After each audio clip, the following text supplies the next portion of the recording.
வெறுக்கப்பட்ட சைத்தானிற்கு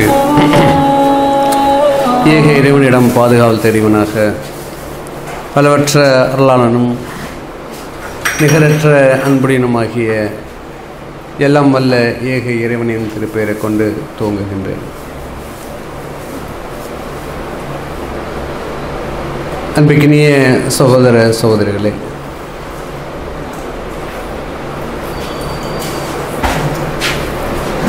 இஸ்லாமிய மார்க்கம்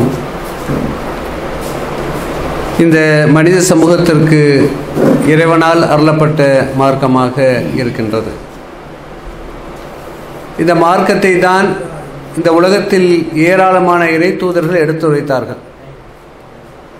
அதில் முகமது நபி ஸல்லல்லாஹு அலைஹி வஸல்லம் அவர்களும் அந்த இஸ்லாம் என்ற மார்க்கத்தையே மக்களுக்கு எடுத்துரைத்தார்கள்.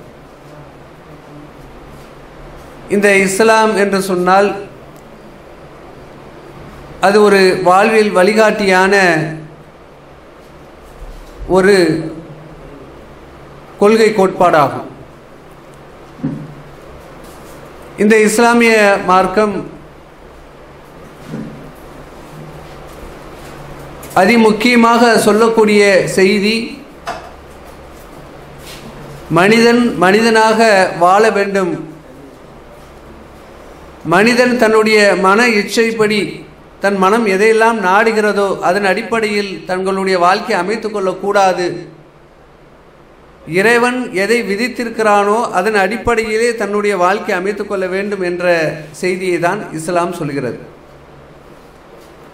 அதில் மிக முக்கியமாக சொல்லக்கூடிய செய்தி நமக்கெல்லாம் தெரியும், ஏகத்துவம், ஓரிரை கொள்கை கோட்பாடு. இந்த ஓர் இறைவனை வணங்க வேண்டும். அவன் சொல்லக்கூடிய அனைத்து காரியங்களுக்கும் கீழ்ப்படிய வேண்டும்.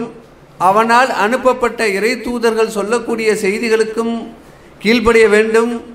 இன்னும் உங்களுக்கு அதிகாரம் படைக்கப்பட்டவர்களுக்கு கீழ்ப்படிய வேண்டும் என்று இறைவன் குர்ஆனில் சொல்லி காட்டுகிறான்.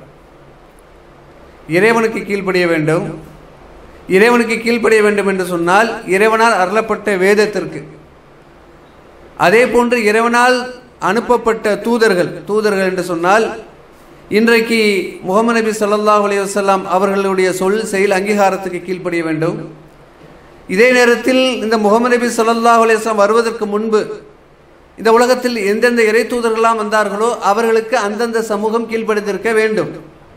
உதாரணத்துக்கு சொல்ல வேண்டும் என்று சொன்னால் ஈசா அலைஹிஸ்ஸலாம், ஜீசஸ் அவர்கள் முகமது நபி ஸல்லல்லாஹு அலைஹி வஸல்லம் அவர்களுக்கு முன்பு வந்த ஒரு இறை தூதர். அன்று வாழ்ந்த அந்த சமூகம் அவர்கள் எதை இறைவேதம் என்று சொன்னார்களோ அதற்கு கீழ்ப்படிந்து இறை தூதர் ஈசா அலைஹிஸ்ஸலாம் அவர்களுக்கு கீழ்ப்படிந்திருக்க வேண்டும். அதுக்கு முன்பு மூசா அலைஹிஸ்ஸலாம் அவர்கள், மோசஸ், அந்த சமூகம் அந்த இஸ்லாம் என்ற மார்க்கத்தை அங்கீகரித்து வேதங்களுக்கு கீழ்ப்படிந்து இறை தூதர் மூசா அலைஹிஸ்ஸலாம் அவர்களுக்கு கீழ்ப்படிந்திருக்க வேண்டும். இப்படி இறைவனால் அனுப்பப்பட்ட எல்லா இறை தூதர்களுக்கும் அந்தந்த சமூக மக்கள் கீழ்ப்படிந்திருக்க வேண்டும். ஆனால் அனுப்பப்பட்ட எல்லா இறை தூதர்களும் குறிப்பிட்ட ஒரு சமூகத்துக்கு மட்டும்தான் அனுப்பப்பட்டார்கள், உலகம் முழுவதுக்கும் அனுப்பப்படவில்லை. இதை நாம் கவனத்தில் கொள்ள வேண்டும். உதாரணத்துக்கு சொல்ல வேண்டும் என்று சொன்னால் ஈசா அலைஹிஸ்ஸலாம் அவர்கள் அனுப்பப்பட்டது அந்த இஸ்ரவேல சமூகத்திற்குத்தான். அதை இறைவேதம், அவர்கள் எதை இறைவேதம் என்று சொல்கிறார்களோ அந்த இறைவேதமும் அப்படித்தான் சொல்கிறது. நான் காணாமல் போன ஆடுகளாகிய இஸ்ரவேலருக்காகவே அனுப்பப்பட்டனே அன்றி மற்றபடி அல்ல என்று சொல்கிறார். நான் அனுப்பப்பட்டது இஸ்ரவேல சமூகத்திற்கு தான் அனுப்பப்பட்டிருக்கிறேன் என்று சொல்கிறார். நீங்கள் காணாமல் போன ஆடு, உங்களை கண்டுபிடிக்க வந்திருக்கிறேன் என்று சொல்கிறார். அதே போன்று மூசா அலைஹிஸ்ஸலாம் அவர்களும் இந்த இஸ்ரவேல சமூக மக்களுக்கு தான் அனுப்பப்பட்டார்கள். அதே போன்று இப்ராஹிம் அலைஹிஸ்ஸலாம் அவர்கள் கூட ஒரு குறிப்பிட்ட ஏரியாவுக்கு தான் அனுப்பப்பட்டார்கள். இன்னொரு பகுதிக்கு லூத் அலைஹிஸ்ஸலாம் அவர்கள் இறை தூதராக இருந்தார்கள். ஒரே நேரத்தில் நபி இப்ராஹிம் அலைஹிஸ்ஸலாம் ஒரு பகுதிக்கும் இன்னொரு பகுதிக்கு நபி லூத் அலைஹிஸ்ஸலாம் அவர்களும் ஒரு பகுதிக்கும் இருந்தார்கள். இப்படி இறை தூதர்கள் ஒவ்வொரு பகுதிக்கும் ஒவ்வொரு இறை தூதர்களாக இறைவன் அனுப்பப்பட்டிருக்கிறான். ஆனால் இறுதி தூதர் முகமது நபி ஸல்லல்லாஹு அலைஹி வஸல்லம் அவர்கள் இந்த உலகம் முழுவதுக்கும் இறை தூதராக அனுப்பப்பட்டார்கள் என்று இறைவேதம் சொல்கிறது. உலக மக்கள் அனைவருக்கும் ரஹ்மத்தாக, அருளாக நாம் அனுப்பினோம் என்று இறைவன் குர்ஆனில் சொல்லி காட்டுகிறான். உலகம் முழுவதுக்கும் ஒரு இறை தூதராக இருக்கிறார்கள் என்று சொன்னால் அது இறை தூதர் முகமது நபி ஸல்லல்லாஹு அலைஹி வஸல்லம் அவர்கள்தான். அந்த இறை தூதரை தான் இதற்கு முன்பு வந்த எல்லா இறை தூதர்களும் அந்த சமூக மக்களும் இந்த முகமது நபி ஸல்லல்லாஹு அலைஹி வஸல்லம் அவர்களைத்தான் பின்பற்ற வேண்டும், அவர்கள் கொண்டு வந்த இறைவேதத்தை தான் பற்றி பிடித்திருக்க வேண்டும் என்று இறைவன் சொல்லி காட்டுகிறான். அப்படி அனுப்பப்பட்ட இறைவேதம் தான் இந்த குர்ஆன், உலகம் முழுவதுக்கும் உள்ள மக்களுக்கு. இந்த குர்ஆனை தான் நீங்கள் பின்பற்ற வேண்டும். இந்த குர்ஆனுக்கு வழிகாட்டியாக வந்த, இதை விளக்கி சொல்வதற்காக வந்த இறை தூதர் முகமது நபி ஸல்லல்லாஹு அலைஹி வஸல்லம் அவர்களுடைய வாழ்க்கையில் அவர்களுடைய சொல் எதை ஏவினார்களோ அதை பின்பற்ற வேண்டும், அவர்கள் எதை செய்து காட்டினார்களோ அதை பின்பற்ற வேண்டும், எதை அனுமதித்தார்களோ, யாராவது ஒரு செயலை செய்ததை எதை அனுமதித்தார்களோ அதை பின்பற்ற வேண்டும். இப்படி இறை தூதர்களுடைய சொல்லக்கூடிய அந்த செயல்களை எல்லாம் பின்பற்ற வேண்டும். அதில் குறிப்பாக இன்றைக்கு உலகத்தில் வாழ்ந்து கொண்டிருக்கக்கூடிய, அது எந்த கோட்பாட்டில் வாழ்ந்து கொண்டிருந்தாலும் சரி, அவர்கள் பின்பற்றக்கூடிய தகுதியானவர்கள் யார் என்று சொன்னால் இறை தூதர் முகமது நபி ஸல்லல்லாஹு அலைஹி வஸல்லம் அவர்களை பின்பற்ற வேண்டும் என்று இந்த இறைவேதம் மட்டும் சொல்லவில்லை. இந்த இறைவேதத்திற்கு முன்பு அருளப்பட்ட எல்லா இறைவேதங்களும் அதைத்தான் சொல்லி காட்டுகிறது. இந்த குர்ஆன் மட்டும்தான் இந்த உலகத்துக்கு அருட்கொடையாக இந்த முகமது நபி ஸல்லல்லாஹு அலைஹி வஸல்லம் அனுப்பியிருக்கிறேன் என்று சொல்லவில்லை. இந்த குர்ஆனுக்கு முன்பு ஏராளமான இறைவேதங்கள் வந்திருக்கிறது. அந்த இறைவேதங்களில் கூட இந்த முகமது நபி ஸல்லல்லாஹு அலைஹி வஸல்லத்தை பின்பற்ற வேண்டும் என்று அழுத்தம் திருத்தமாக சொல்கிறது. நீங்கள் பார்க்கலாம் பழைய ஏற்பாடு, அதில் சொல்லப்படக்கூடிய செய்தியை பாருங்கள். உபாகமம் 18:18 தேவன் மோசேயை போன்று ஒரு தூதரை அனுப்புவார், அவருக்கு நீங்கள் செவி கொடுங்கள், செவி தாழ்த்துங்கள் என்று சொல்லி காட்டுகிறது. மோசே போன்ற ஒரு இறை தூதர் அனுப்புவார், அவருக்கு நீங்கள் செவி கொடுங்கள். யார் அவருக்கு செவி கொடுக்கவில்லையோ, அவர் கீழ்ப்படியவில்லையோ, அவன் பூமியில் அற்புண்டு போவான் என்று சொல்கிறது. அதே போன்று புதிய ஏற்பாடு சொல்லி காட்டுகிறது. ஜீசஸ் சொல்வது போன்ற அந்த வசனங்கள் மத்தேயு சுவிசேஷம் 16:14 2 அத்தியாயங்களில் வருகிறது. அதில் எப்படி வருகிறது என்று சொன்னால், நான் போகிறேன், போகிறது உங்களுக்கு புரோஜனமாக இருக்கும், நான் போகாதிருந்தால் வரக்கூடிய தேற்றறிவாளர் வாரார், அவர் வரமாட்டார், நான் போனாதான் அவர் வருவார். அவர் வந்து நீதியை குறித்தும் நியாய தீர்ப்பை குறித்தும் உலகத்தை கண்டித்து உணர்த்துவார், என்னையும் மகிமைப்படுத்துவார் என்று யோவான் அதிகாரம் சொல்லப்படுகிறது. அப்ப எனக்கு பிறகு ஒரு இறை தூதர் வருவார், அவர் என்னை கண்ணியப்படுத்துவார். அவர் எப்படி சொல்வார் என்று சொன்னால், கண்டித்து உணர்த்துவார், எச்சரிக்கை செய்வார். நீங்கள் அல்லாஹ்வை வணங்குங்கள், ஓர் இறைவனை வணங்குங்கள், இல்லை என்று சொன்னால் உங்களுக்கு நரகம் என்று எச்சரிக்கை செய்வார். அப்படி எச்சரிக்கை செய்யக்கூடிய ஒரு இறை தூதர் இந்த உலகத்துக்கு வருவார் என்று இறை வேதமான முன்பு அருளப்பட்ட வேதங்கள் சொல்லப்படக்கூடிய செய்திகளாக இருக்கிறது. அப்ப எல்லா இறைவேதங்களும், இதற்கு முன்பு அருளப்பட்ட பல இறைவேதங்களும் எப்படி சொல்லி காட்டுகிறது சொன்னால், இதற்கு பின்பு ஒரு முகமது என்ற நபி ஒருவர் வருவார், அவரை நீங்கள் பின்பற்ற வேண்டும் பின்பற்ற வேண்டும் என்று எல்லா இறை தூதரும் சொல்லி காட்டுகிறது. ஆகவே தான் இறைவன் இறுதி தூதராக இந்த முகமது நபி ஸல்லல்லாஹு அலைஹி வஸல்லத்தை அனுப்பி வைத்தான், அவர்களுக்கு இந்த இறைவேதத்தையும் அருளினான். இந்த இறைவேதம் தான் உலக மக்கள் அனைவர்களுக்கும் சென்றடையக்கூடியது, இதை தான் பின்பற்ற வேண்டும். மற்ற இறைவேதங்கள் எல்லாம் கால விதியாகி விட்டது, அதை பின்பற்றக்கூடாது. ஏன் என்று சொன்னால், இன்றைக்கு நாம் பார்க்கலாம், இன்னைக்கு 10th, இன்னைக்கு நிறைய பாடத்திட்டங்கள்லாம் வந்துவிட்டது. கம்ப்யூட்டர் சயின்ஸுங்கிறாங்க, இன்னும் ஏராளமான விஷயங்கள் அட்வான்ஸாக இருக்கிறது இன்றைக்கு. ஆனால் இதே 10th அந்த சிலபஸ் புக்கு எப்படி பார்த்தீங்கன்னு சொன்னால், ஒரு 5 ஆண்டுகளுக்கு முன்பு பார்த்தீங்கன்னு சொன்னால் இது போன்ற, அல்லது ஒரு 10 ஆண்டு அல்லது ஒரு 20 ஆண்டுகளுக்கு முன்பு பார்த்தீங்கன்னு சொன்னால் இது போன்ற சிலபஸ்லாம் இன்றைக்கு அதில் இருக்காது. 4-5 தான் இருக்கும். Tamil, English, maths, science, social science, இந்த 5 தான் இருக்கும். அதிக புக்ஸெல்லாம் அன்றைக்கு இருந்த பாடம் படிக்கக்கூடியவர்கள் சுமந்து செல்ல மாட்டார்கள். ஆனால் இன்றைக்கு பார்த்தீங்கன்னு சொன்னால் பேக்கை தூக்க முடியல, அந்த அளவுக்கு மாணவ மாணவிகள் எல்லாம் அதிகமான புக்ஸுகளை சுமந்து செல்கிறார்கள். காரணம் என்று சொன்னால், இன்றைக்கு அதிகமான சிலபஸ் வந்துவிட்டது, அதிகமான பாடத்திட்டங்கள் வந்துவிட்டது. இப்பொழுது இந்த பாடத்திட்டங்களை படித்தால்தான் இன்றைக்கு இவர்கள் பாஸ் பண்ண முடியும், வெற்றி பெற முடியும். இல்லை, நான் 10 ஆண்டுகளுக்கு முன்பு அருளப்பட்ட 10 ஆண்டுகளுக்கு முன்பு இருக்கக்கூடிய அந்த சிலபஸை தான் நான் படிப்பேன், அதை தான் நான் பின்பற்றுவேன் என்று சொன்னால், இன்றைக்கு அவர்கள் எக்ஸாம் எழுத போனார்கள் என்று சொன்னால் என்ன செய்வாங்க? ஃபெயில் ஆக்கி விட்டுருவாங்க. இன்றைக்கு என்ன சிலபஸ் இருக்கிறதோ அதை தான் நீ படிக்க வேண்டும். 10 ஆண்டு 20 ஆண்டுகளுக்கு முன்பு இருக்கக்கூடிய நீ படித்து அந்த புக்ஸை பத்திரப்படுத்தி வைத்து அதை படித்து நீ எக்ஸாம் எழுத வந்தேன்னு சொன்னால், பரீட்சை எழுத வந்து சொன்னால் உங்களை ஃபெயில் ஆக்கி விட்டு விடுவார்கள். அது போன்றுதான் முன்பு அருளப்பட்ட எல்லா இறைவேதங்களும் காலவிதியாகிவிட்டது. அந்த இறைவேதங்களை யாரெல்லாம் பின்பற்றுகிறார்களோ அவர்கள் நாளை மறுமையில் வெற்றி பெற மாட்டார்கள். இந்த இறைவேதமான குர்ஆன், இறுதி வேதமான இந்த குர்ஆனை யார் பின்பற்றுகிறார்களோ அவர்கள்தான் வெற்றி பெறுவார்கள்.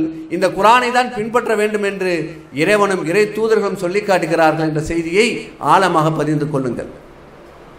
முன்பு அருளப்பட்ட இறைவேதங்கள் எல்லாம் தவறானது என்று சொல்லவில்லை, தவறாக ஆக்கப்பட்டிருக்கிறது. இறைவன் இறைவேதங்களை தெளிவாகத்தான் அருளினான். ஆனால் அதை கூடுதல் குறைவாகவும், இறைவன் சொல்லாத செய்தியை சொன்னது போன்றும், இறைவன் எதையெல்லாம் சொன்னார்களோ அதையெல்லாம் மறைத்து விட்டும் முன்றைய சமூக மக்கள், முன்பு இறைவேதம் வழங்கப்பட்ட மக்கள் அதை செய்து விட்டார்கள். அந்த உலகத்திற்கு ஏராளமான செய்திகளை மறைத்து விட்டார்கள், அப்புறப்படுத்தி விட்டார்கள். சுன்னத்து செய்வது இறை தூதர் முகமது நபி ஸல்லல்லாஹு அலைஹி வஸல்லம் அவர்கள் கற்றுத்தந்ததா? முகமது நபி ஸல்லல்லாஹு அலைஹி வஸல்லம் வந்து தான் முதல்ல நீங்கள் வந்து சுன்னத்தெல்லாம் பண்ணணும்னு சொன்னார்களா? இல்லை. ஏற்கனவே இருந்த ஒரு செயல். யூதர்களும் கிறிஸ்தவர்களும் அன்றைக்கு இருந்த சுன்னத்து செய்யக்கூடியவராக இருந்தார்கள். இன்றைக்கு யார் செய்கிறார்?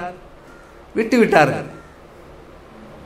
இதற்கு முன்பு இருந்த யூதர்கள், அதாவது பழமை வாய்ந்த யூதர்கள் இருக்கார்கள் அல்லவா, கிறிஸ்தவர்கள் இருக்கார்கள் அல்லவா, அவர்களெல்லாம் ஏக இறைவனை வணங்கக்கூடியவராக இருந்தார்கள். குறிப்பாக சொல்ல வேண்டும் என்று சொன்னால், ஈசா அலைஹிஸ்ஸலாம் இருக்கக்கூடிய அந்த காலத்தில் அவர்களோடு இருந்த சீடர்கள் படைத்த இறைவனை வணங்கினார்கள். அவர்கள் முஸ்லிம்கள் என்று இந்த குர்ஆன் சொல்லி காட்டுகிறது. முஸ்லிம் என்று சொன்னால் ஒரு இறைவனை வணங்கக்கூடியவன். முஸ்லிம் என்று சொன்னால் ஒரு இறைவனை வணங்கக்கூடியவன். நம்ம என்ன நினைத்து எடுத்துக்கணும் சொன்னால், அப்துல்லா என்று பெயர் வைத்தால் முஸ்லீம், இப்ராஹிம் என்று பெயர் வைத்தால் முஸ்லீம், இஸ்மாயில் என்று பெயர் வைத்தால் முஸ்லீம், அப்துல் ரஹ்மான் பெயர் வைத்தால் முஸ்லீம் என்று நினைத்துக் கொண்டிருக்கிறோம். ஆனால் உண்மையில் அதல்ல. முஸ்லீம் என்று சொன்னால் நீங்கள் மணி என்று பெயர் வைத்துட்டு படைத்த இறைவனை வணங்கினீர்கள் என்று சொன்னால் இறைவன் புறத்தில் நீங்கள் முஸ்லீம். நீங்கள் எந்த பெயரும் வைத்துக் கொள்ளுங்கள், ஆனால் இணை கற்பித்தல் அல்லாத ஒரு பெயரை நீங்கள் வைத்திருக்க வேண்டும். பொதுவான பெயர்கள் வைத்துக் கொள்ளுங்கள், செல்வம்னு வைத்துக் கொள்ளுங்கள், ஆரோக்கியம் என்று வைத்துக் கொள்ளுங்கள், இது பிரச்சனை அல்ல. இது பொதுவான பெயர். இந்த பெயரில் நீங்கள் இருந்து கொண்டு ஏக இறைவன் வானத்தையும் பூமியை படைத்த கடவுள் ஒருவன் தான், அந்த இறைவனை தான் நான் வணங்குகிறேன் என்று நீங்கள் சொன்னீர்கள் என்று சொன்னால் நீங்கள் இறைவன் புறத்தில் முஸ்லீம். அதே நேரத்தில் ஒருவர் அப்துல்லா, இப்ராஹிம், அப்துல் ரஹ்மான் என்று பெயர் வைத்துக் கொண்டு அந்த படைத்த இறைவனை விட்டுவிட்டு படைக்கப்பட்டவை வணங்கக்கூடியவனாக இருந்தான் என்று சொன்னால் இறைவன் புறத்தில் அவன் முஸ்லீம் அல்ல.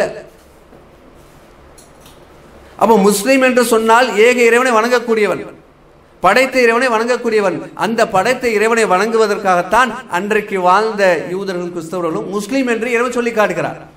யாரை சொல்லி காட்டுகிறான்? நபி ஈசா அலைஹிஸ்ஸலாம் அவர்களோடு இருந்த சீடர்களை குர்ஆன் முஸ்லீம் என்று சொல்கிறது. அவர்கள் பிரார்த்தனை செய்த செயல்களையும் சொல்கிறது.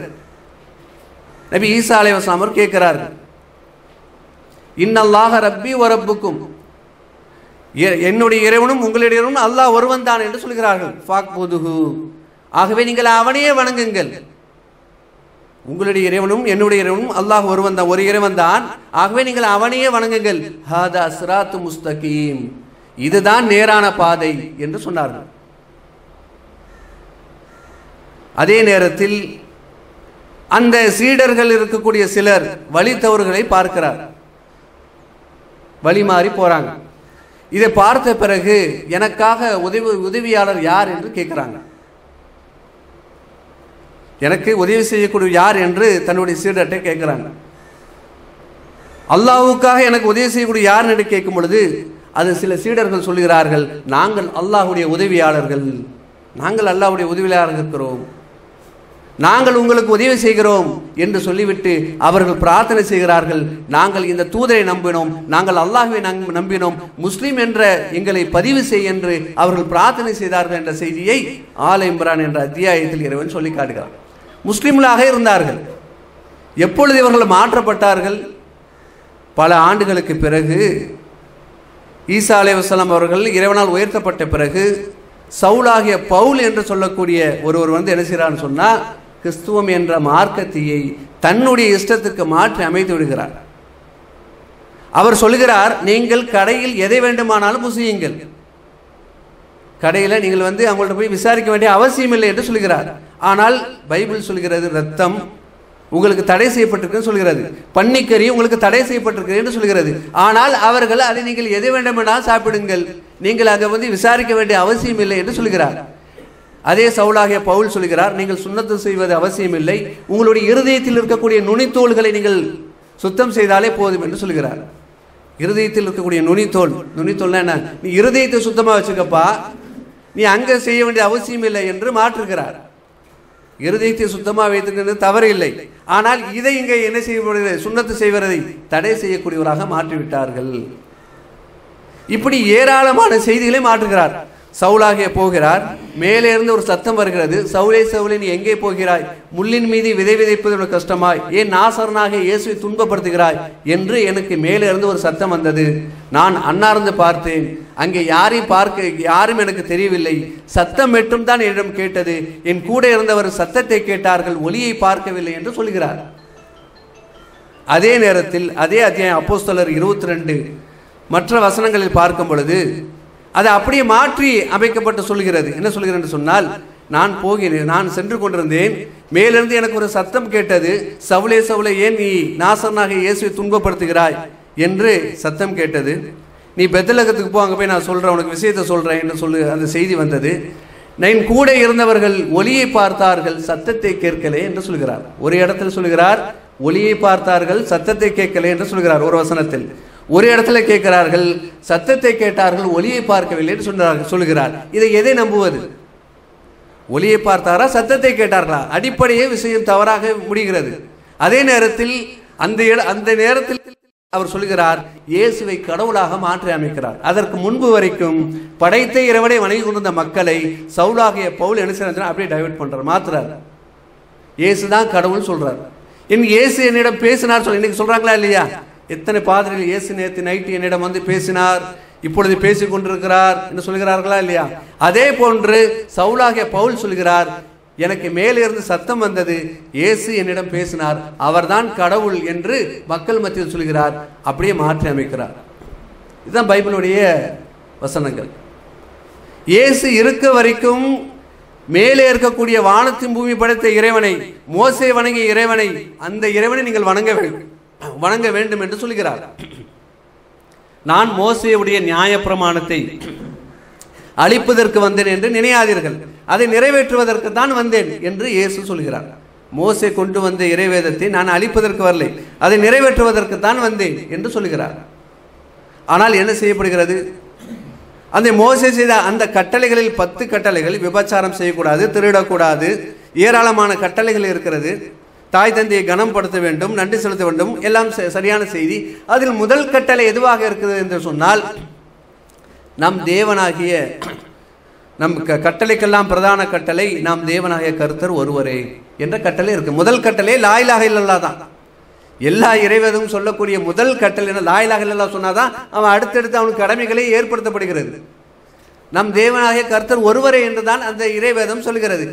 அதைத்தான் நான் உங்களுக்கு சொல்கிறேன் என்று நபி ஈசா அலைஹிஸ்ஸலாம் அந்த மக்களுக்கு சொன்னார்கள்.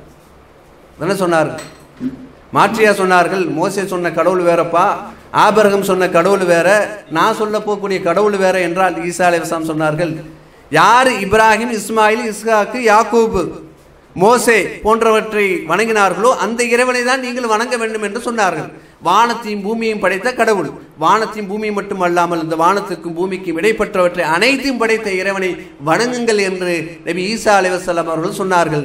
இவர்கள் என்ன செய்தார்கள் என்று சொன்னால் அப்படியே மாற்றி அமைத்து விட்டார்கள். ஈசா அலைஹிஸ்ஸலாம் இருக்கும் வரைக்கும் அவர்களை தெளிவாக வைத்திருந்தார்கள், சரியான பாதை காட்டினார்கள். ஆகவே தான் நாளை மறுமை நாளில் கேட்கும் பொழுது கூட அல்லாஹ் ஈசா அலைஹிஸ்ஸலாம் அவர்களிடம் கேட்பான், நீர்தான் இந்த மக்களை உன்னையும் உன்னுடைய தாயாரையும் இரு கடவுளாக ஆக்கிக்கொள் என்று கூறினீரா என்று கேட்பான். அதற்கு ஈசா அலைஹிஸ்ஸலாம் அவர்கள் சொல்வார்கள், சுபஹான் அல்லாஹ், நீ மிக தூய்மையானவன், உனக்கு தகுதி எனக்கு தகுதி இல்லாத ஒன்றை நான் கூறுவேனா? அவ்வாறு நான் கூறியிருந்தால் நீ நன்கு அறிவாயே, உனக்கு தெரிஞ்சிருக்குமே, என் மனதில் உள்ளதை நீ அறிவாய், உன் மனதில் உள்ளதை நான் அறிய மாட்டேன் என்று சொல்லுவார் என்று திருமறை குர்ஆனில் இறைவன் சொல்லி காட்டுகிறான். இந்த குர்ஆன் சொல்லி காட்டுகிறான். ஈசா அலைஹிஸ்ஸலாம் அவருடைய வரலாறை அழகாக சொல்லி காட்டுகிறான். ஆல இம்ரான் 3வது அத்தியாயத்தை பாருங்கள். அதே போன்று 19 அத்தியாயம் மரியம் என்ற அத்தியாயம் இருக்கிறது. அந்த 2 அத்தியாயத்தை பாருங்கள்.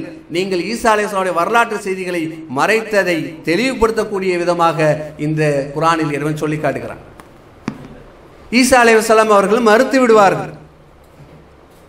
ஈசா அலைஹிஸ்ஸலாம் அவர்கள் நான் அப்படி சொல்லவே இல்லை என்று சொல்லிவிடுவார்கள். ஆனால் அந்த மக்கள் தான் என்னை கடவுளாக, என்னுடைய தாயாரை கடவுளாக ஆக்கிவிட்டார்கள் என்று சொல்வார்கள். இது போன்றுதான் இந்த இறைவேதத்தை நீங்கள் புரிந்து கொள்ள வேண்டும் என்று சொன்னால், தெளிவான சிந்தனை பக்கம் வர வேண்டும் என்று சொன்னால், நீங்கள் ஒரு முறை குர்ஆனை வாசித்து பாருங்கள். குர்ஆனில் ஈசா அலைஹிஸ்ஸலாமுடைய வரலாற்று செய்திகள் இருக்கிறது, அதே போன்று மோசஸுடைய வரலாற்று செய்திகள் இருக்கிறது, அதே போன்று ஆபிரகாமுடைய வரலாற்று செய்திகள் இருக்கிறது, அதே போன்று லூத் அலைஹிஸ்ஸலாமுடைய வரலாற்று செய்திகள் இருக்கிறது. இப்படி ஏராளமான இறை தூதர்கள் இந்த உலகத்துக்கு அனுப்பப்பட்ட அனைத்து இறை தூதருடைய வரலாற்று செய்திகளை இந்த குர்ஆனில் இறைவன் தெளிவாக சொல்லிவிட்டான். இதில் கூடுதல் குறைவு இன்றி உள்ளதை உள்ளபடி சொல்லக்கூடிய ஒரு இறைவேதமாக இந்த குர்ஆன் இருக்கிறது. இதில் வரலாற்று ஆசிரியருடைய சுய கருத்துக்கள் இதில் இல்லை, இறை தூதருடைய சுய கருத்துக்கள் இதில் இல்லை. இது முழுக்க முழுக்க இறைவனுடைய கருத்தை தவிர வேற எந்த கருத்தும் இல்லை. இது இறை வேதமே சொல்லி காட்டுகிறது.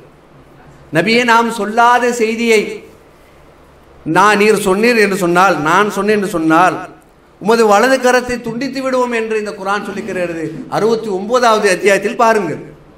நபியே, நாம் சொல்லாத ஒரு செய்தியை நாம் சொன்னதாக நீர் சொன்னீர் என்று சொன்னால் வலது கரத்தால் உம்மை தண்டித்து விடுவோம் என்று சொல்லுகிறது இந்த குர்ஆன். யாருக்கு இந்த இறைவேதம் வழங்கப்பட்டதோ அவர்தான் இந்த வசனத்தையும் சொல்கிறார். இப்படி இறைவனை எனக்கு ஒரு எச்சரிக்கை செய்திருக்கிறான் என்று சொல்கிறார். அந்த எச்சரிக்கை சொல்கிறது என்று சொன்னால் முழுக்க முழுக்க இது இறைவனுடைய இறைவேதம் தான். இதில் தான் உண்மையான தூய்மையான பாதுகாக்கப்பட்ட இறைவேதமாக இருக்கிறது. இந்த இறைவேதத்தை நீங்கள் எதையோ வாசித்திருப்பீர்கள், ஆனால் இந்த இறைவேதத்தை நீங்கள் வாசித்து பாருங்கள், நிச்சயமாக உங்களுக்கு இறைவன் நேர்வழி காட்டுவான். அப்படிப்பட்ட நேர்வழியை உங்களுக்கும் எனக்கும் அனைத்து சகோதர சகோதரிகளுக்கும் ஏக இறைவனை வணங்க வேண்டும் என்று கூறி விடைபெறுகிறேன். அஸ்ஸலாமு அலைக்கும் வரஹ்மத்துல்லாஹி வபரகாத்துஹு.